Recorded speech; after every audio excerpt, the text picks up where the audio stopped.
విక్రమాదిత్యుడు ఘనమైన అడవిలో బేతాళుణ్ణి వెతుకుతూ ముందుకు సాగుతున్నాడు.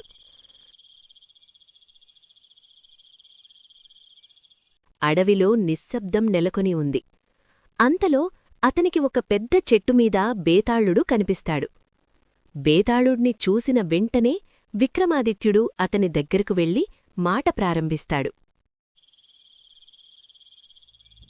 ఓ బేతాళా, నేను ఒక స్వామి యాగం నిర్వహించడంలో సహాయం చేస్తున్నాను. ఆ యాగం విజయవంతంగా పూర్తవ్వాలంటే నీ సహాయం అవసరం.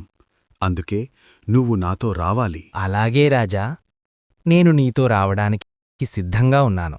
కాని ఒక షరతు ఉంది. మన ప్రయాణంలో నువ్వు ఒక్క మాట కూడా మాట్లాడకూడదు. నువ్వు దారిలో ఒక్క మాట మాట్లాడినా నేను వెంటనే వెళ్ళిపోతాను. సరే బేతాళా, నీ షరతును నేను అంగీకరిస్తున్నాను. విక్రమాదిత్యుడు ఆ బేతాళుడిని తన భుజంపై మోసుకుంటూ మాట ఒక్కటైనా పలకకుండా నిశ్శబ్దంగా ఆ అడవిలో ముందుకు సాగాడు. అలా కొంత దూరం నడిచిన తరువాత కూడా రాజు తన మాటను నిలబెట్టుకున్నాడు. కాని ఆ నిశ్శబ్దం ఎక్కువసేపు నిలవదని విక్రమాదిత్యుడికి తెలియదు. ఎందుకంటే అప్పుడే ఆ బేతాళుడు, ఓ రాజా, ఈ మార్గంలో కాలక్షేపంగా నేనొక కథ చెప్తాను, విను. ఒక గొప్ప రాజ్యంలో ఒక యువరాజు అతని ప్రాణస్నేహితుడితో కలిసి విహారయాత్రకు బయలుదేరాడు. అలా వారు ఒక అందమైన ఉద్యానవనానికి చేరుకున్నారు. ఆ ఉద్యానవనంలో ఆమెను చూసిన క్షణమే యువరాజు మనసు ఆగిపోయింది. ఏదో తెలియని భావన అతని హృదయాన్ని తాకింది. ఏ మాటా మాట్లాడకుండా తన జడలో ఉన్న రోజా పువ్వును తీసి తన బుగ్గపై తాకించి తూర్పు దిశగా విసిరేసింది.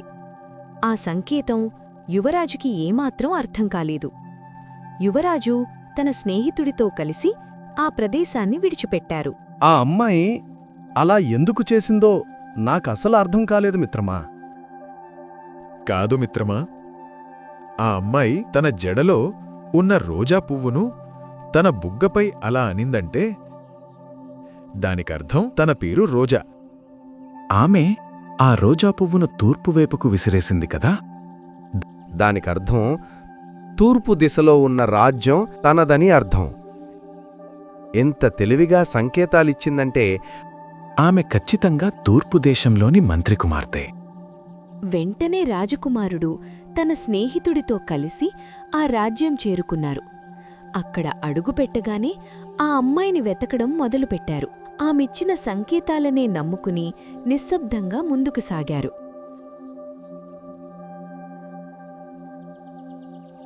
అప్పుడే వారికి ఆ అమ్మాయి కనిపించింది. తోటలో నిలబడి మౌనంగా వారివైపే చూసింది. అందుకే వారు ఆ రాజుగారికి సంబంధించిన బట్టలు ఉతికే ఆమె ఇంటికి సహాయం కోసం వెళ్లారు. మీరు మాకొక సహాయం చెయ్యాలి. అదేమిటంటే, మీ మంత్రిగారి కుమార్తె మా రాజకుమారుణ్ణి కలవాలని చెప్పింది. మరి మీరే వెళ్ళి కలవచ్చుగా. లేదు, ఆ అమ్మాయి ఎవ్వరికీ తెలియకుండా కలవాలని చెప్పింది. మీరు ఒకసారి ఆ అమ్మాయిని ఈ విషయం అడగండి. అలాగే చేస్తాను. అప్పుడు ఆమె మంత్రిగారి కుమార్తె ఇంటికి వెళ్లి ఆ అమ్మాయితో జరిగిందంతా చెప్తుంది. అప్పుడా అమ్మాయి, ఇదంతా అబద్ధం, నువ్వెంటనే ఇక్కడ్నుంచి వెళ్ళిపో అని ఆమెను ఒక చీర ద్వారా కిందకి పంపించి వెళ్లమంటుంది. తర్వాత ఆమె ఆ స్నేహితులకి జరిగిందంతా చెప్తుంది. ఏమిటిది మిత్రమా? మిత్రమా, ఆ అమ్మాయి కావాలనుకుంటే ఈ బట్టలు ఉదికే ఆమెను ప్రధాన ద్వారంగానే బయటకు పంపొచ్చు. కానీ ఆమె అలా చెయ్యలేదు. ఇది నీకో రకంగా హింటిస్తుంది. నువ్వు నా మాట విని ఇవాళ సాయంత్రం ఆ బట్టలుదికే ఆమె దిగిన చీర దగ్గరకు వెళ్ళు. అప్పుడు ఆ అమ్మాయి కనిపిస్తుంది. నువ్వు ఆమెను కలుసుకోవచ్చు. యువరాజు అతని స్నేహితుడు చెప్పిన విధంగానే అక్కడికి చేరుకుంటాడు. అప్పుడు నిజంగానే ఆ అమ్మాయి అక్కడుంటుంది. యువరాజు అమ్మాయిని కలుసుకుంటాడు. మరుసటి రోజు మిత్రమా, నువ్వు చెప్పింది నిజమే. ఆ అమ్మాయి అక్కడే ఉంది. నేను కలుసుకున్నాను.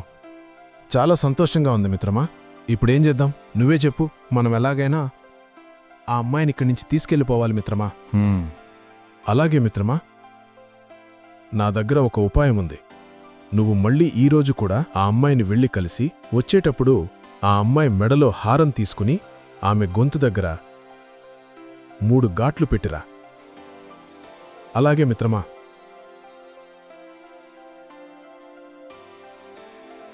యువరాజు స్నేహితుడు చెప్పని విధంగానే ఆ అమ్మాయిని కలిసి ఆమెకి అంతా చెప్పి ఆమె హారం తీసుకుని ఆమె మెడ దగ్గర గాట్లు పెట్టి వచ్చేస్తాడు.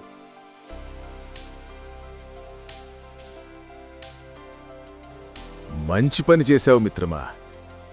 ఇప్పుడే అసలు ఆట మొదలు పెడదాం. రేపు రాజ్యంలో ఈ హారం తీసుకుని తిరుగు. ఎవరికైనా ఇది కావాలంటే మా గురువుగారిని కలవాలి అని చెప్పు. గురువుగారా? మనకు గురువుగారెవరున్నారు మిత్రమా? అదే మన ఉపాయం. గురువుగారు అంటూ ఎవరూ లేరు. అవును, రాజ్యంలో గురువుగారు అంటే అందరికీ భయం. ఎవ్వరూ ప్రశ్నించరు. మనమే కథను అంటే వాళ్ళు మన దగ్గరకొస్తారు, మనం వాళ్లను నడిపిస్తాం. తరువాత రోజు యువరాజు హారం తీసుకుని నగరంలో తిరుగుతుండగా రాజభటులు అతన్ని చూసి అతన్ని వెంటనే రాజుగారి దగ్గరికి తీసుకుని వెళ్తారు.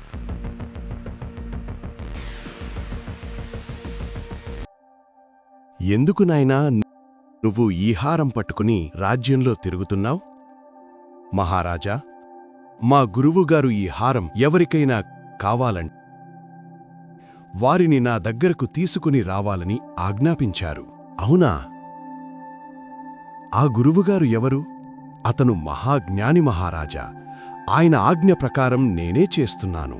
అయితే ఒకసారి నేను కూడా అతనిని కలవాలి. తర్వాత రాజు రాజకుమారుడితో కలిసి ఆ గురువుగారి దగ్గరికి వెళ్తాడు. గురుగారు, మీరు ఈ హారం విషయం ఇలా ఎందుకు చేస్తున్నారు?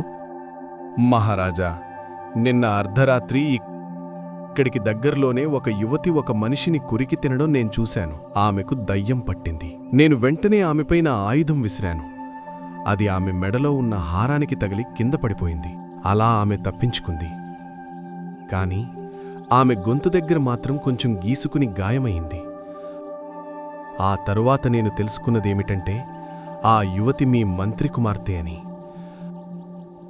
అందుకే ఈ హారం విషయం ఇలా చేశాను మహారాజా. మీరు ఆమెను నాకప్పగిస్తే ఆమెకు పట్టిన దయ్యాన్ని విడిపించి ఇంకెవ్వరికీ ఆమె హాని చేయకుండా చేయగలను. అయితే రాజ్యభద్రత కోసం ఇది అవసరమైతే నేను ఆమెను మీకు అప్పగిస్తాను. ఆ తర్వాత ఆ రాజు జరిగిన విషయమంతా మంత్రికి వివరిస్తాడు. అది విని మంత్రి హడలెత్తిపోతాడు. వెంటనే మంత్రి తన కూతురు దగ్గరికి పరిగెత్తుకెళ్లి ఆమెని పరిశీలిస్తాడు. ఆమె మెడపైన చూసి మంత్రి ఇదంతా నిజమని నమ్ముతాడు. వెంటనే రాజు మరియు మంత్రి కలిసి ఆ అమ్మాయిని ఆ గురువు వేషంలో ఉన్న యువరాజు స్నేహితుడి దగ్గరికి తీసుకెళ్లి అతనికి అప్పగించి వాళ్ళక్కడ్నుంచి వెళ్ళిపోతారు. యువరాజు, ఆ అమ్మాయి, అతని స్నేహితుడు ఆనందంగా అక్కడ్నుంచి వెళ్ళిపోతారు. హో రాజా, చెప్పు, ఈ కథలో తప్పెవరిది? ఒక విషయం గుర్తుపెట్టుకో.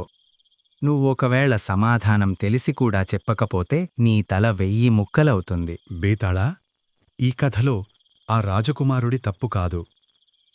ఎందుకంటే అది అతని వయసు ప్రభావం.